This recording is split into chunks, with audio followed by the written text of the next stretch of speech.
If you're just replacing brake pads, you would just take this and this bolt off, move this out, and take the brake pads off.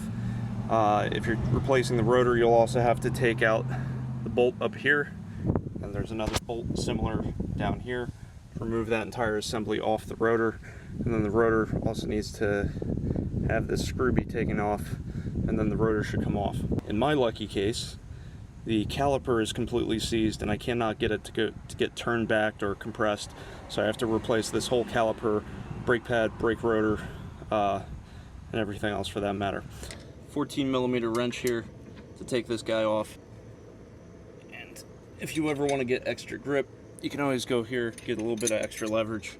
You can actually take a wrench, put it over, and that way you get more torque.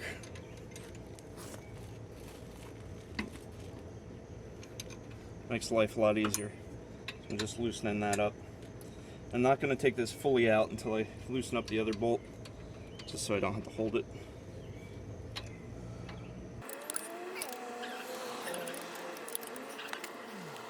So much easier with the little trick with the wrenches. Alright.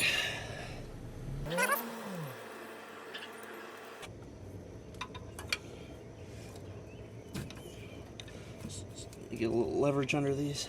Get that to come off. Alright. I'm gonna set this out of the way. Make sure not to drop this. Alright. So we need to take off these brake pads.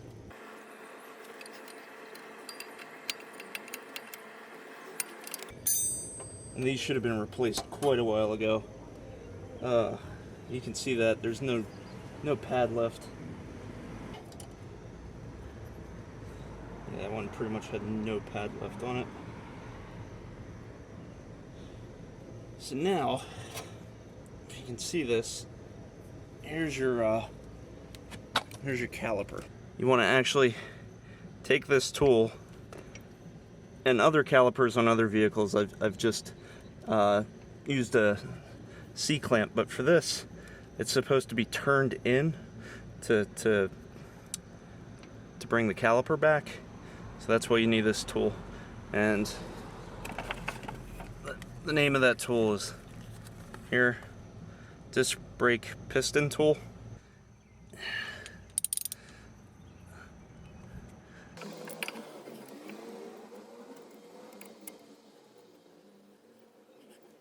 So now we're down to the rotor. We got to take this piece off the back. Now the caliper's out of the way. Should be a little bit easier to do that.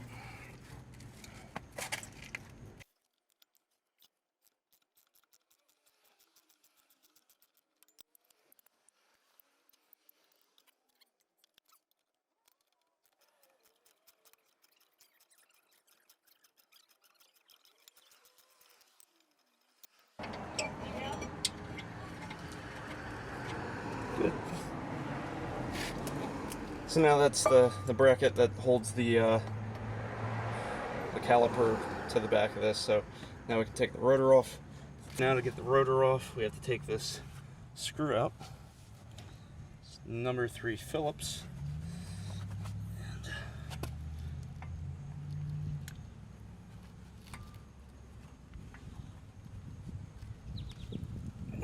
So now we have the new rotors for both sides. I'm just gonna clean these off. They're usually coated in a little bit of material, so we have to clean that off before we use them. So I just put the safety glasses on.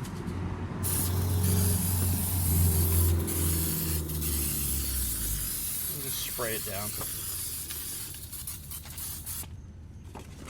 Same with this one.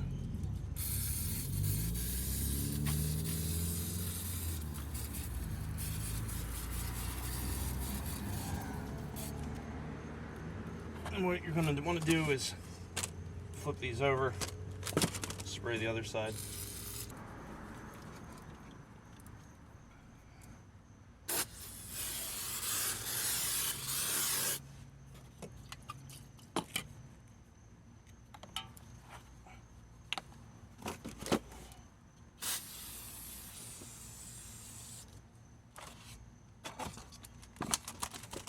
So we're just cleaning this to to get any residual oils off of here so it doesn't interfere with braking.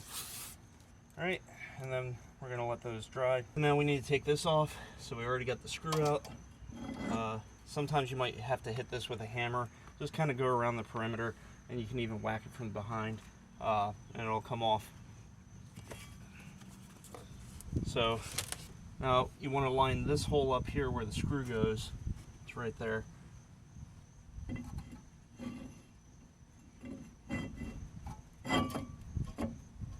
Now you would reattach the screw here. I'm going to have to go out and get that.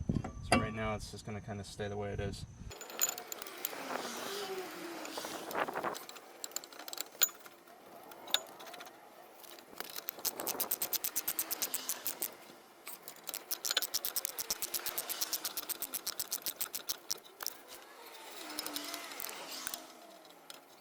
So we're going to put the shims in, lubricate them for the contact points with the brake pads, and then we'll put the brake caliper on, and then put the tire and everything back on. Back side here. So the squealer was down here, so I want to put the same brake pad, so that one doesn't exactly match up. It's got to be the other one. So if the squealer went there, I want this squealer to go there as well.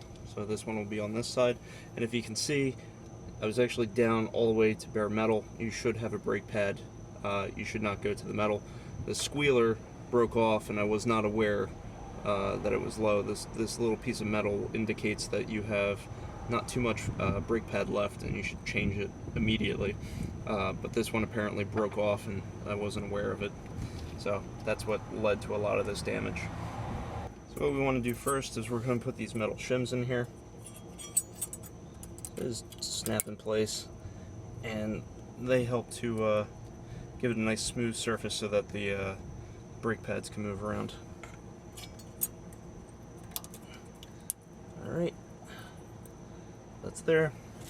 What I want to do is just put a little lubricant on both of these sides, make sure that they can actually move easily.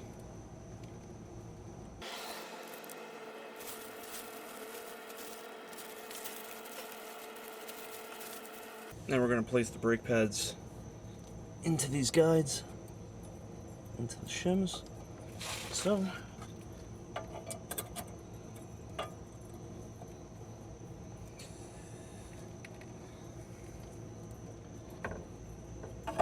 now we're going to take our brake caliper, and if you didn't put new calipers in, you would need to have turned this in, and these would require a special little brake tool. It's this one. And you could actually turn that in with a socket wrench. So we're going to place that over top.